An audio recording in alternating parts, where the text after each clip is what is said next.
dear student, welcome back to our next Hindi class. Previous video में हमने chapter number 8 तीन प्रश्न कहानी है जो कि उसका पेज नंबर 50 का आधा पार्ट पढ़ चुके थे। अब आज हम उसके आगे पढ़ते हैं। तो आप लोग अपनी बुक निकाल लीजिए और चैप्टर नंबर 8 पेज नंबर 50 देखिए।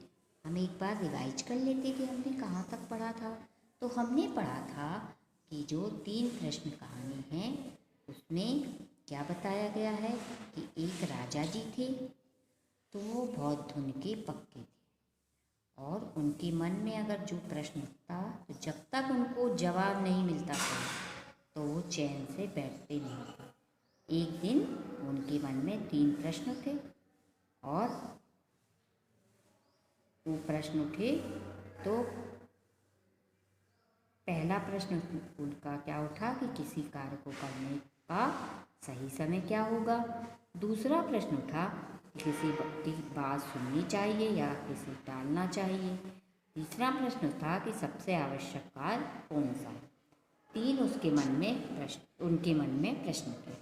अब इन प्रश्नों के उत्तर पाने के लिए राजा ने क्या किया, राज्य में घोषणा करवा दी कि जो भी व्यक्ति इन प्रश्नों का उत्तर देगा उनको यथेष्ट पुरस्कार दिया जाएगा। अब पहले प्रश्न के उत्तर में कुछ लोगों ने कहा किसी कार्य को करने से पहले सोच लेना चाहिए कि कार्य कितने दिन या महीने में पूरा होगा और कार्य करने का समय और तरीका निश्चित करना चाहिए, फिर उसी के अनुसार कार्य करना चाहिए, फिर ठीक समय कार्य पूरा करने का यही एक तरीका है। अब आप आज इसके आगे पढ़ेंगे।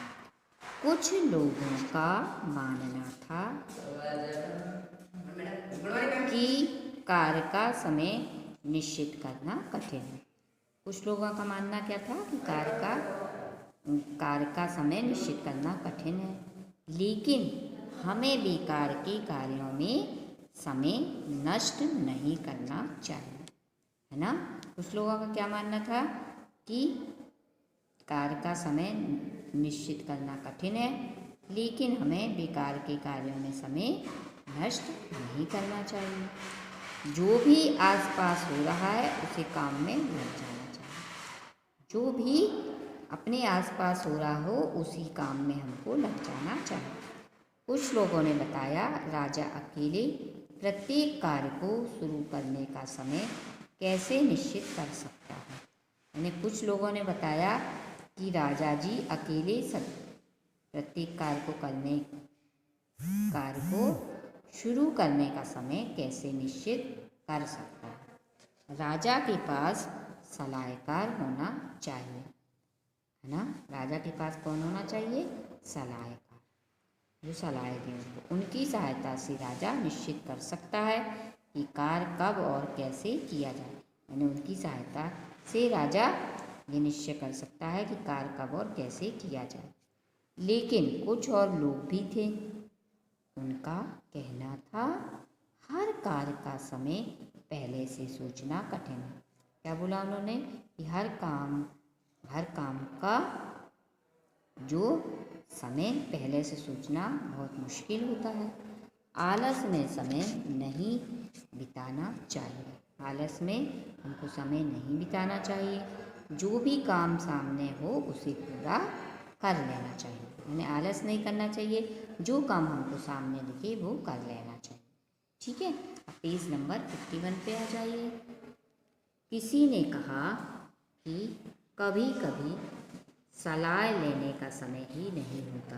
किसी ने क्या कहा, कभी कभी तो सलाह लेने का समय ही नहीं होता, जबकि उत्तर तुरंत चाहिए, है ना।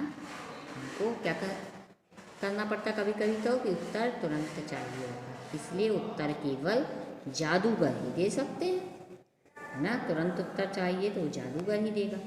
बस वे जादू से सब कुछ जानकर राजा को बता देंगे और वे जादू से सब जानेंगे और राजा जी को बता देंगे। इसी तरह दूसरे प्रश्न के भी कई उत्तर थे। कुछ लोगों का कहना था कि राजा के लिए सलाहकार बहुत आवश्यक है। कुछ लोगों ने क्या कहा कि राजा जी के लिए सलाहकार बहुत जरूरी है। कुछ पुजारी और वैद्य को आवश्यक बता रहे थे। कुछ ने कहा कि पुजारी होना चाहिए राजा जी के पास, कुछ ने कहा वैद्य होना चाहिए। किसी ने सैनिकों की सलाह को आवश्यक माना। किसी ने कहा क्या कहा कि सैनिक की सलाह जरूरी होगी। तीसरे प्रश्न के भी उत्तर थे, है ना। तीसरे प्रश्न के भी उत्तर थे, सबसे आवश्यक कार्य कौन सा है। कुछ ने कहा ज्ञान विज्ञान, तो कुछ ने कहा रणनीति, किसी ने कहा दान और धर्म। किसी ने क्या कहा, दान और धर्म। अब सारे उत्तर अलग अलग थे, सारे लोगों के उत्तर अलग अलग थे। राजा को एक भी उत्तर सही नहीं लगा। राजा जी को क्या हुआ, एक भी उत्तर सही नहीं लगा। राजा ने सुना था कि पास के जंगल में वर्षों से एक साधु काम कर रहे हैं। राजा को क्या होता है कि पास के जंगल में एक साधु काम कर रहे, केवल साधारण जनों से मिलते हैं। उनके ज्ञान की चर्चा बड़ी दूर दूर तक थी। अपने प्रश्नों का उत्तर पाने के लिए राजा ने उनसे मिलने का निश्चय किया। राजा ने इन्हें क्या निश्चय किया कि साधु से मिल के आएंगे। ठीक है बच्चों, आज के इस वीडियो में बस इतना ही। नेक्स्ट वीडियो में हम आपसे फिर मिलेंगे। तब तक के लिए टेक केयर। आप रीडिंग करिएगा।